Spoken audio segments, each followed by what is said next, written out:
right now on 5 on Your Side at 10. Minutes ago, a local man made his NFL debut. How his hometown is cheering on the tight end rookie. Since our weather is so quiet, I'm tracking the tropics and a monster of a storm. But first tonight, a divisive crowd in Jennings. But both sides do agree they're fed up with the dysfunction. Because nobody's going to dictate our voice. Nobody. The latest on the town's controversial leadership.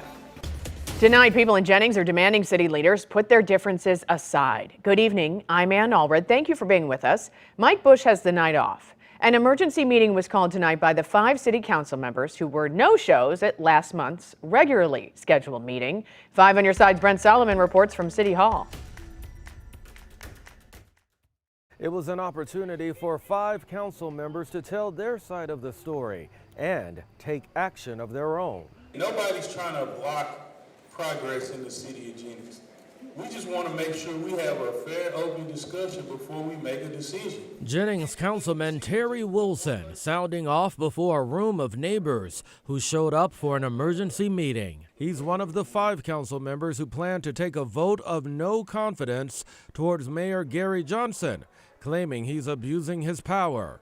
But they didn't show up to last month's council meeting. The reason we didn't come to the last meeting because we had items to go on the agenda and they were not put on the agenda. Councilmember Nadia Quinn questions recent terminations and hirings City Council approved per the mayor's recommendation. We did not have enough votes to pass what we said passed. We needed to redo that vote. When some council members gathered for a different emergency meeting last month to reverse the vote, the mayor filed suit against those council members, claiming the meeting was illegal. Thursday, the 5 council members met again anyway, without the mayor and 3 other council members. They voted to rescind a recent stop order from the mayor for a city construction project and to search for a new attorney different from the one Mayor Johnson recently brought on. They say she doesn't have city government experience. Each of you would try really, really hard to get along with each other. Absolutely. Absolutely. This reminds me of the senators in Washington, D.C. The House divided against itself. Those council members saying they'd like to request a meeting with the mayor and the full council in public to discuss how to move forward. On Your Side in Jennings, Brent Solomon, 5 on Your Side. Mayor Johnson tells 5 on Your Side he was not at tonight's meeting because it was not properly organized or advertised. He called it, quote, another attempt to cause a disturbance. Tonight, a man accused of kidnapping and sexually assaulting a woman in a Clayton Park is in police custody. Jose Gomez Velasquez was arrested just hours after Clayton police released these surveillance photos this afternoon. He's charged with 6 felonies.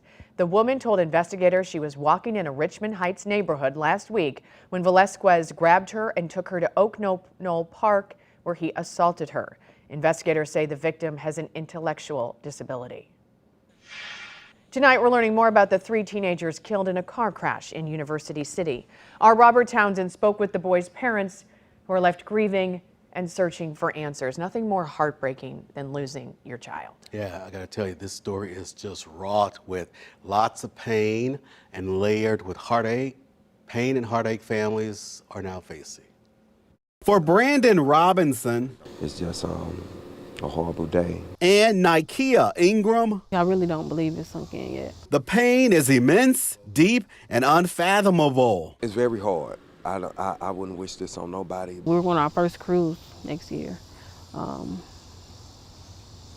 won't even be able to make it. The Olivet parents are neighbors. They say early Wednesday morning they were sound asleep and didn't know their sons left their homes. So I thought he was home because his bedroom door was closed. But when I went to check, he was not. He had went out the front window. And I just peeked in on him and I seen him that he was asleep.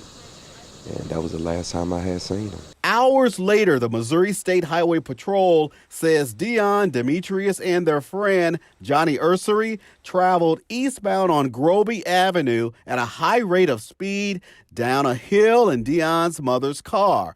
Investigators say the white Hyundai failed to make a curve, went across this yard, and crashed into a vacant house in U City. The three 15-year-old buddies, 10th graders at Ladue Horton Watkins High School, died.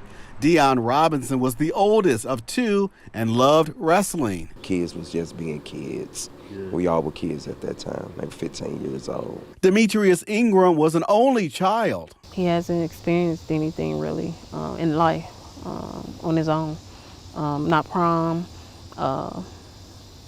marriage, children. Just 2 weeks into the new school year, 3 weeks before homecoming, grief-stricken parents must bury their children. My family is unbelievable. They are right here by my side, right here by the mom's side. That's all you can do is, lean on your faith. Johnny Erstry's mom tells us she could not talk on camera. She says right now, understandably, she's in a state of shock. Now, Missouri State Highway Patrol is still investigating the crash. A spokesman for U City Police says they are conducting their own investigation, which should be completed in a few days. Tonight, a man is in critical condition, but recovering after a police officer shot him in North St. Louis. Police say they were chasing a stolen car when it crashed into two other cars on MLK Drive. According to investigators, the passengers got out and pointed a gun at the officers. That's when an officer fired a shot, hitting the suspect in the thigh. A second suspect was taken into custody. Two men in one of the cars they crashed into were taken to the hospital with serious injuries. St. Louis police are also investigating a deadly shooting in North City. A man in his 50s was found shot in the 5900 block of Hamilton Terrace. Police are asking anyone who saw something, call Crime Stoppers. The number is on your screen, 866-371-TIPS. Tomorrow, the Friday nights will be dark. The Friday night lights at Duchesne High School in St. Charles. The school has forfeited its game against Cardinal Ritter because of a COVID outbreak on the team. The small team of 27 players is also dealing with other injuries. Cardinal Ritter has now scheduled a home game Saturday against a Kansas City school. Their game last week was postponed after a fight at Vashon. NFL football is back, and as you saw right here on 5 on Your Side, the Super Bowl champion Kansas City Chiefs kicked off the 2023 season in front of a packed crowd at Arrowhead Stadium. And unfortunately for Chiefs Kingdom, it was a disappointing start. While some Missouri fans were rooting on the Chiefs, a Metro East town was cheering for a Highland, Illinois native making his NFL debut with the Detroit Lions. 5 on Your Side's Laura Barczewski went to his hometown where nearly 200 people gathered to watch. Captain Adai. Yep. Highland is a small town with a big heart. There we go. Coming together to support each other for big moments, including a very special one for football player Sam Laporta. He's the first guy from Highland to get drafted to the NFL. So that was really, really cool. First 10 bingos, we're going to give out $20. His former football and basketball coach, Austin Wells, says it all started for Laporta right here on the Highland Bulldogs football field. He was a phenomenal athlete, but I think some of the coolest stuff that he did was behind closed doors in practice, and his leadership mentality and the way that he attacked every day, and approached every single game or practice. It was awesome. In high school, Laporta had the second most touchdown passes in state history. That momentum continued at the University of Iowa, setting a school record for tight ends with 153 career receptions, and now kicking off his NFL career with a bang. That's the rookie Sam Laporta for the Lions. While a lot of these people are here to cheer on their local NFL star, they're also here to support a nonprofit at the heart of this community. Leaps of Love has been near and dear to my heart my whole life.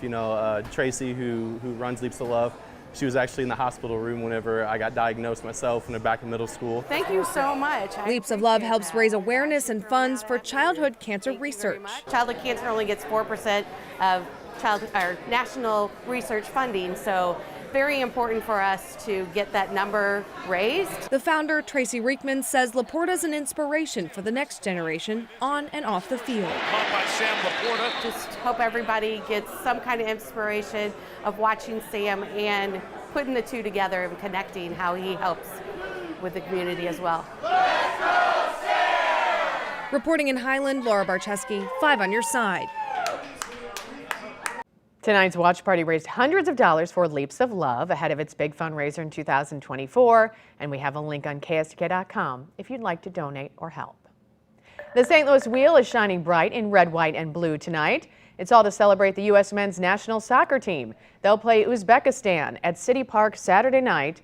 Downtown street poles are also shining to support Team USA.